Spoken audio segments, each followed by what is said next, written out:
to the Mad Wild West podcast. Kick your boots off and stay a while, because you're about to hear the stories lost in time from the people that lived and made the Wild West mad.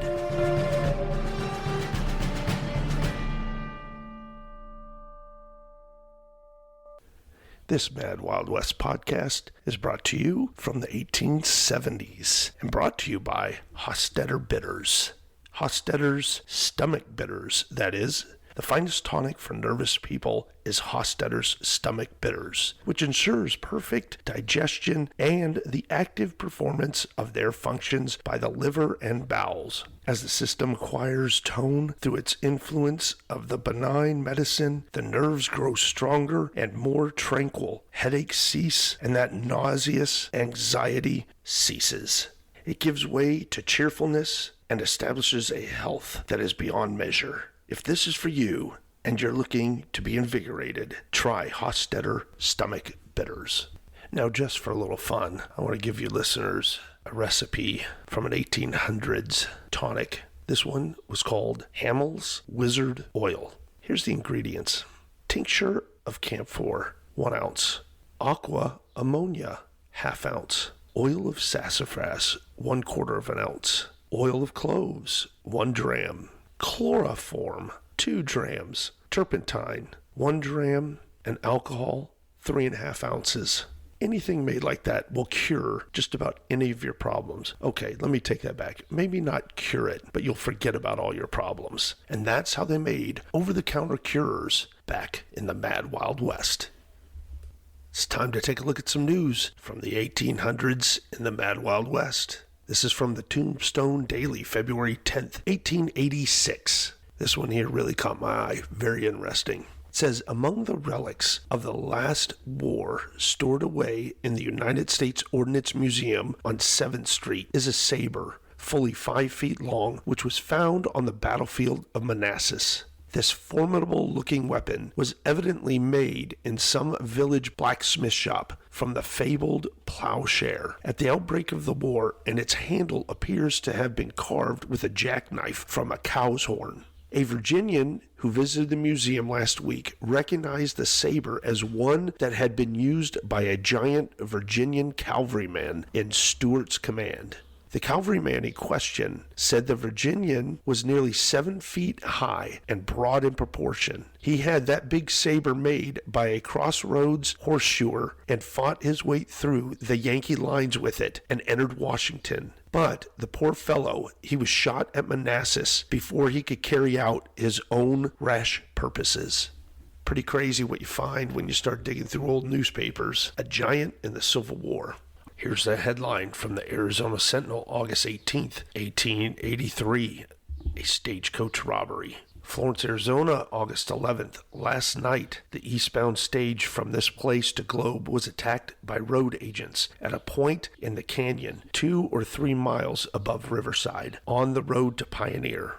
The robbers killed John Colness, Wells Fargo and Company, messenger, at the first fire, wounded the driver, killed one of the lead horses, and wounded his mate. They then compelled Felix LeBlanche of Evans and LeBranche, merchants of Riverside, one of the stage passengers, to open the treasury box, which he did with a hatchet, which the robbers furnished, disclosing a sack with $2,000 in silver and one containing $800 in gold. The former was intended for payment of hands in the mines at the Pioneer, and the other consigned to parties at Globe City. The dead body of the messenger was brought into Florence by buckboard between 12 and 1 o'clock today, and placed in his rooms at the Bostwick Building, where an inquest has begun by the coroner Harry Schultzen. As you all know from this podcast, the roads in the Mad Wild West were very dangerous.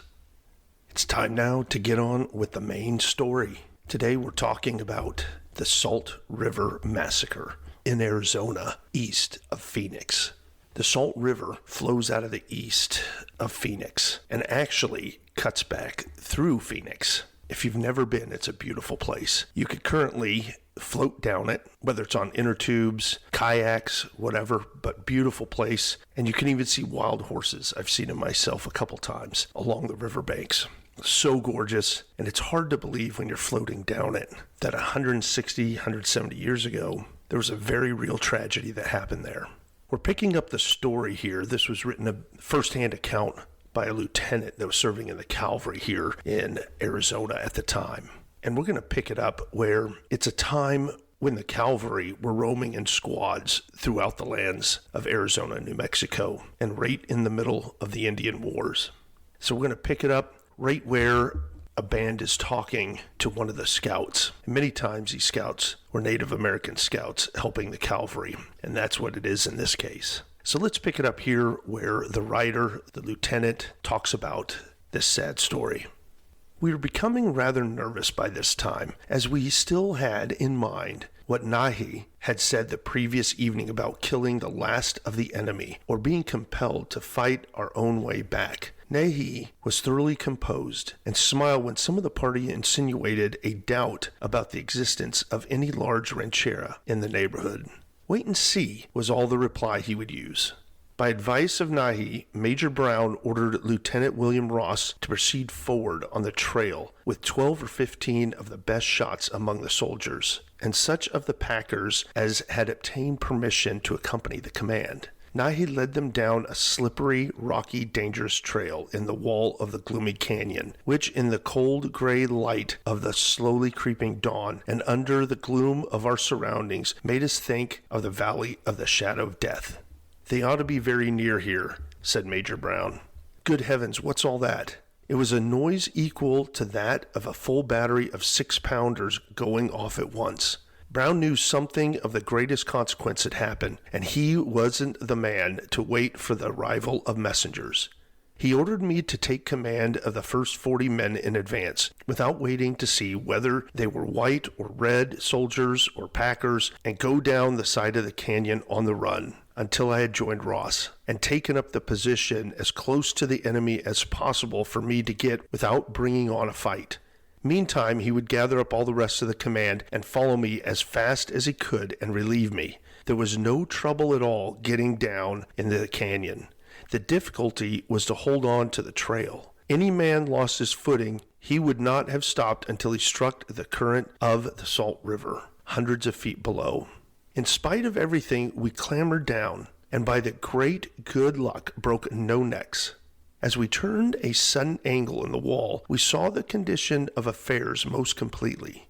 The precipice forming that side of the canyon was hundreds of feet high, but at a point some 400 or 500 feet below the crest had fallen back into a shelf upon which was a cave of no great depth. In front of the cave, great blocks of stone furnished a natural rampart, behind which the garrison could bid defiance to the assaults of almost any enemy. In this air, the band of Apaches felt a security such as the eagle or vulture can feel in the seclusion of the ice-covered drizzy pinnacles of the Andes. From the shelf upon which they live, these Indians, who seemed to me to have been the last of the cliff dwellers within our borders, had on several occasions watched the commands of Stanford and Carr struggle to make their way up the streams in the canyon below. The existence of one or perhaps two rancheras somewhere within this gloomy canyon had long been suspected, but never demonstrated until the present moment. When we joined Ross, we heard his story told in few words. He and his small band of 12 had followed Felmer and McIntosh down the face of the cliff until they had reached a small opening space in front of the cave. There they saw within a very few yards of them the party of raiders just returned from the Gila settlements, who had left at pasture the band of 15 ponies which we had seen. These warriors were dancing, either to keep themselves warm or as a portion of some religious ceremony, as it is generally the case with tribes in the Southwest. Close by them crouched a half-dozen squaws, aroused from slumber to prepare food for the hungry braves. The flames of the fire, small as it was, reflected back from the high walls, gave a weird illumination to the features of the circle, and enabled the whites to take better aim upon their unsuspecting victims. Ross and Nahi consulted in whispers, and immediately it was decided that each man should, with the least noise possible, cock his piece and aim at one of the group without reference to what his next-door neighbor might be doing. Had not the Apaches been interested in their own singing, they might have surely heard the low whispers, "Ready, aim, fire," but it would have been too late. The die was cast, and their hour had come. The fearful noise which we had heard, reverberating from peak to peak and from crag to crag, was the volley poured in by Ross and his comrades, which had sent 6 souls to their last account, and surrounded the death knell of a powerful band. The surprise and terror of the Indians were so complete that they thought only of the safety which the interior of the cave offered.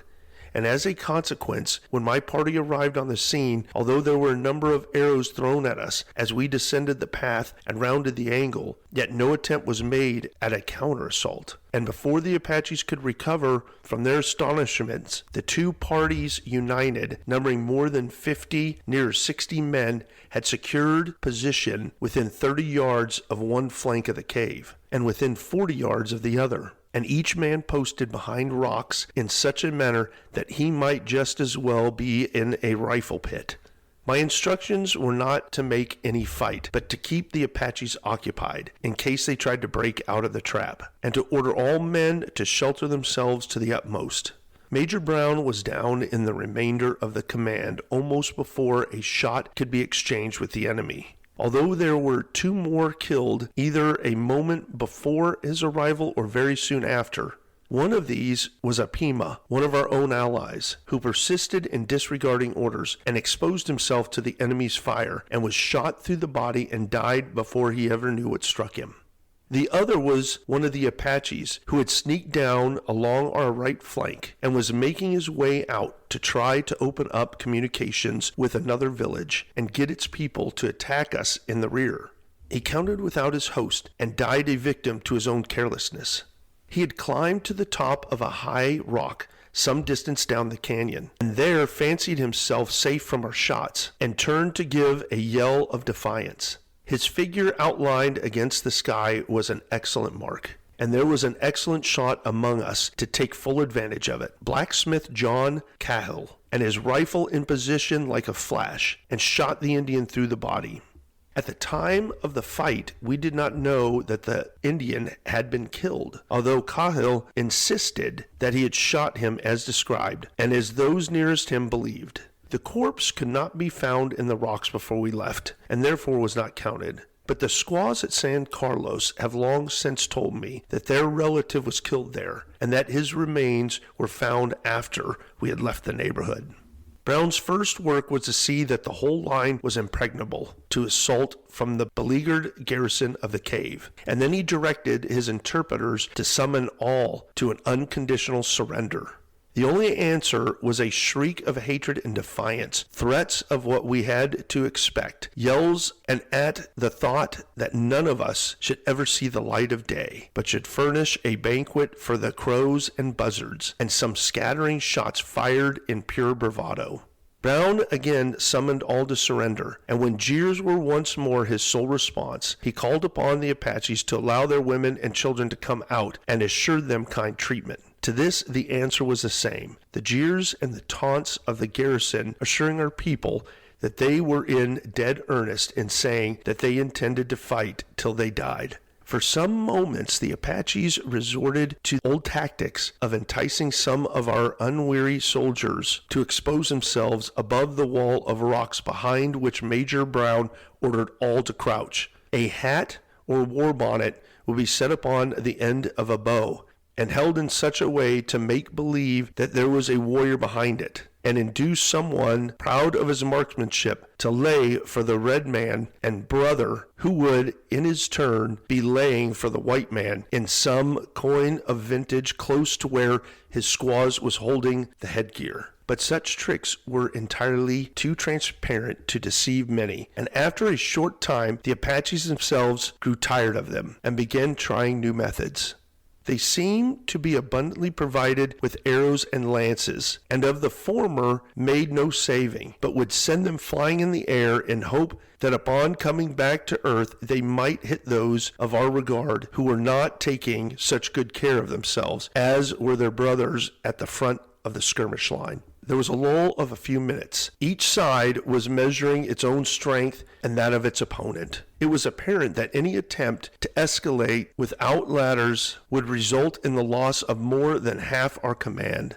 The great rock wall in front of the cave was not an inch less than 10 feet height at its lowest point, and smooth as the palm of the hand. It would be madness to attempt to climb it, because the moment the assailants reached the top, the lances of the invested force could push them back to the ground, wounded to death. 3 or 4 of our picket shots were posted in eligible positions overlooking the places where the Apaches had been seen to expose themselves. This in the hope that any reoccurrence of such foolhardiness would afford an opportunity for the sharpshooters to show their skill. Of the main body, one half was in reserve 50 yards behind the skirmish line. To call it such, where the whole business was a skirmish line, with carbines loaded and cocked and a handful of cartridges on the clean rocks in front, and every man on the lookout to prevent the escape of a single warrior, should any be fortunate enough to sneak through the first line. The men on the first lines had order to fire as rapidly as they choose, directing aim against the roof of the cave, with a view to having the bullets glance down among the Apache men who had massed immediately back of the rock rampart. This plan worked admirably, and so far as we could judge, our shots were telling upon the Apaches and irritating them to that degree that they no longer sought shelter, but boldly faced our fire and returned it with energy. The weapons of the men being reloaded by women who shared their dangers, a wail from a squaw and the feeble cry of a little baby, were proof that the missiles of death were not seeking men alone. Brown ordered our fire to cease, and for the last time summoned the Apaches to surrender, or to let their women and children come out unmolested. On their side, the Apaches also ceased all hostile demonstrations, and it seemed to some of us Americans that they must be making ready to yield, and were discussing the matters among themselves. Our Indian guides and interpreters raised a cry, "Look out, there goes the death song. They are going to charge." It was a weird chant, one not at all easy to describe, half wail and half praise, the frenzy of despair and the wild cry for revenge. Now of the squaws kept time with the shuffling feet, and again the deeper growl of the savage bulldogs, who represented manhood in that cave, was flung back from the cold, pitiless brown of the cliffs. "Look out, here they come." Over the rampart, guided by one impulse, moving as if they were all part of one body, jumped and ran 20 warriors, superb-looking fellows, all of them. Each carried upon his back a quiver filled with long reed arrows of the tribe. Each held in his hand a bowie and a rifle, the latter fully cocked. Half of the party stood upon the rampart, which gave them some chance to sight our men behind smaller rocks in the front, and blazed away for all they were worth. They were trying to make a demonstration to engage our attention, while the other party suddenly slipped down and around our right flank, and out through the rocks which had so evidently sheltered the retreat of the one who had so nearly succeeded in getting away earlier in the morning. Their motives were divine, and their move was frustrated. Our men rushed to the attack like fury, each seeming to be anxious to engage the enemy at close quarters. 6 or 7 of the enemy were killed in a space not 20 feet square, and the rest driven back within the cave, more or less wounded. Although there was a fearful din from the yells, groans, wails of the squaws within the fortress, and the re-echoing of volleys from the walls of the canyon, our command behaved admirably and obeyed its orders to the letter. The second line never budged from its place. One of the charging party, seeing that so much attention was converged upon our right, had slipped down unnoticed from the rampart and made his way to the space between our two lines, and had sprung up to the top of a huge boulder, and there begun his war whoop as a token of encouragement to those still behind. I imagine that he was not aware of our second line and thought that once in our rear was safe. He could keep us busy by picking us off at his leisure. His chant was never finished. It was at once his song of glory and his death song. He had broken through our line of fire only to meet a far more cruel death. 20 carbines were gleaming in the sunlight, just flushing the cliffs. 40 eyes were sighted along the barrels. The Apache looked into the eyes of his enemies, and in not one did he see the slightest sign of mercy. He tried to say something. What it was, no one could ever tell. It was in broken Spanish, was all we could make out before the resounding volley had released another soul from its earthly casket, and let the bleeding corpse fall to the ground as limp as a wet moccasin.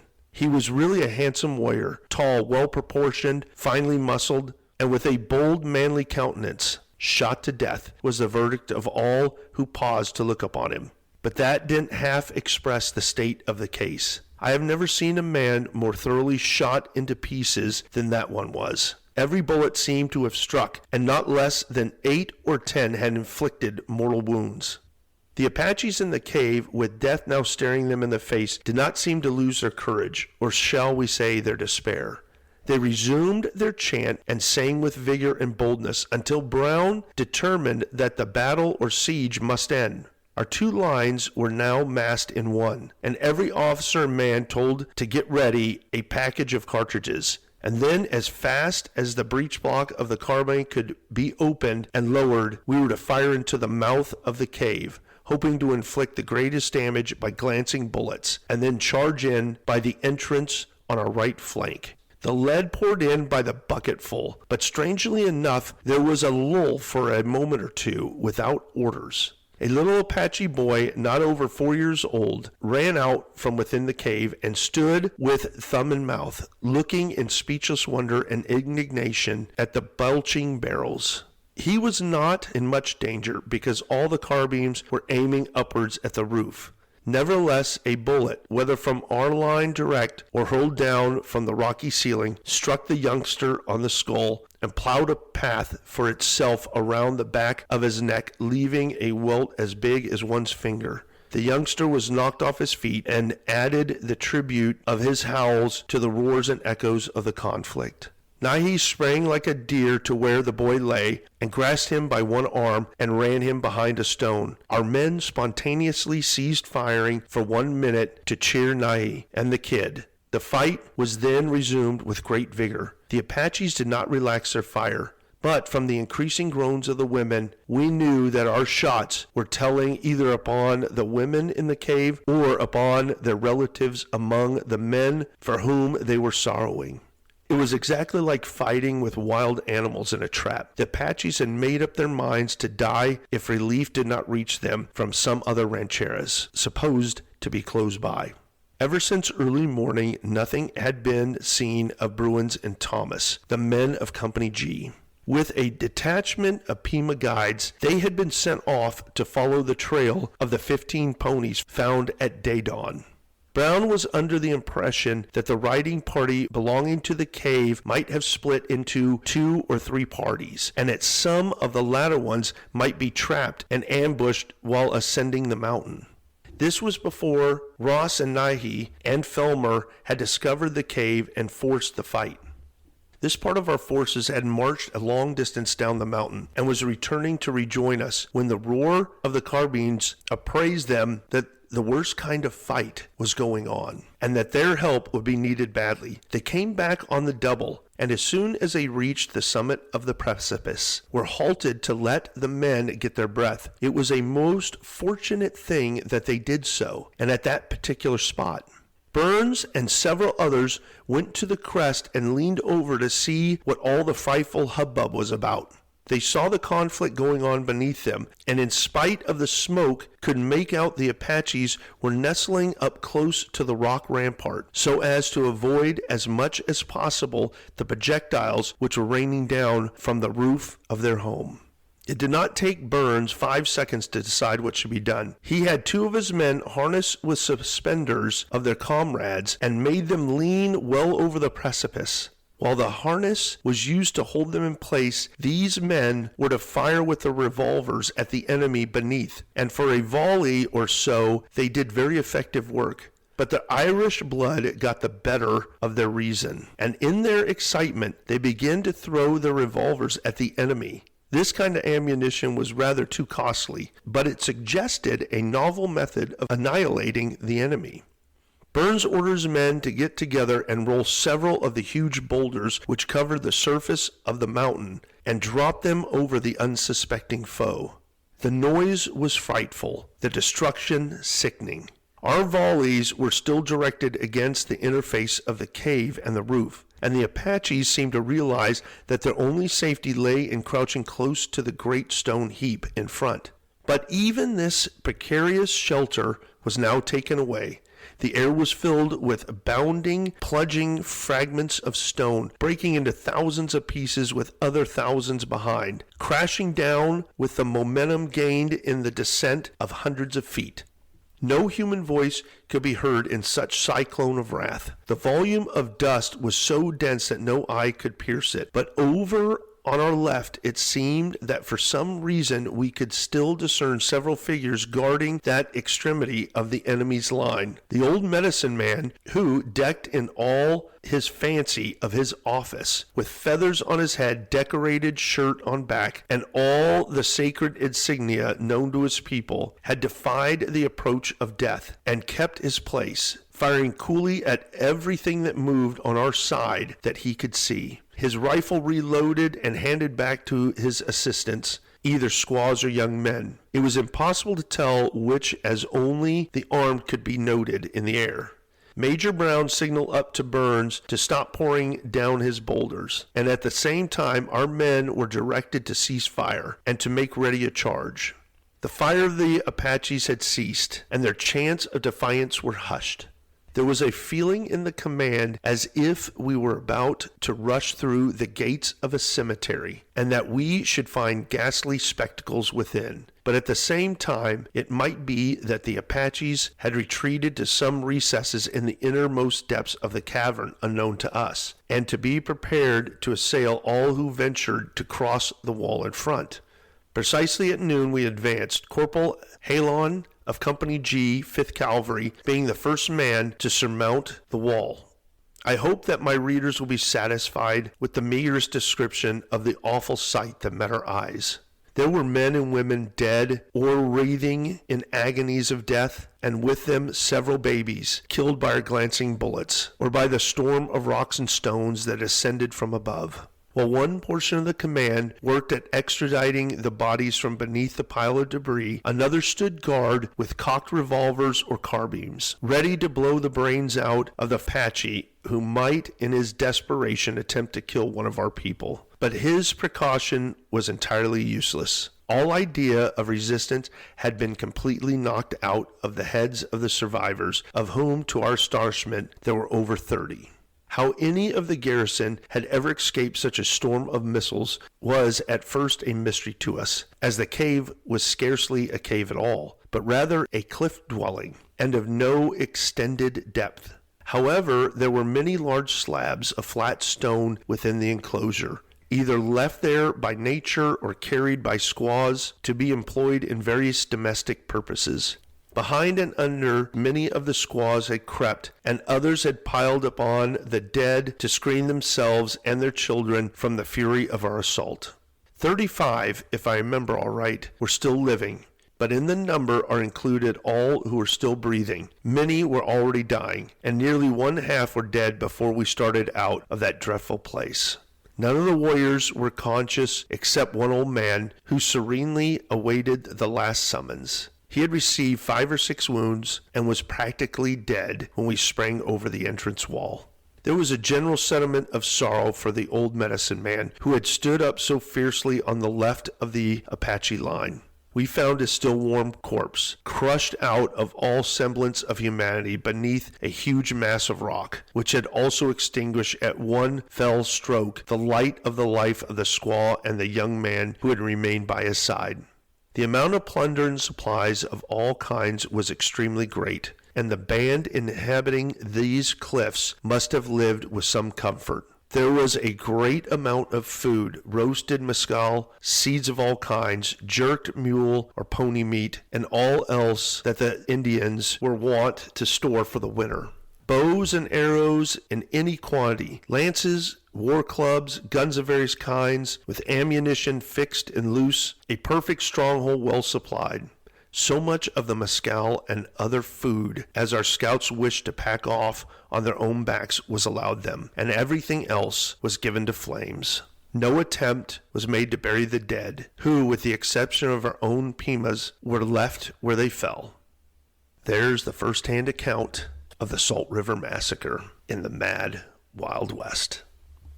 I hope you enjoyed this week's episode and the crazy stories. And until the next episode, keep your horses tied up. Thanks for listening.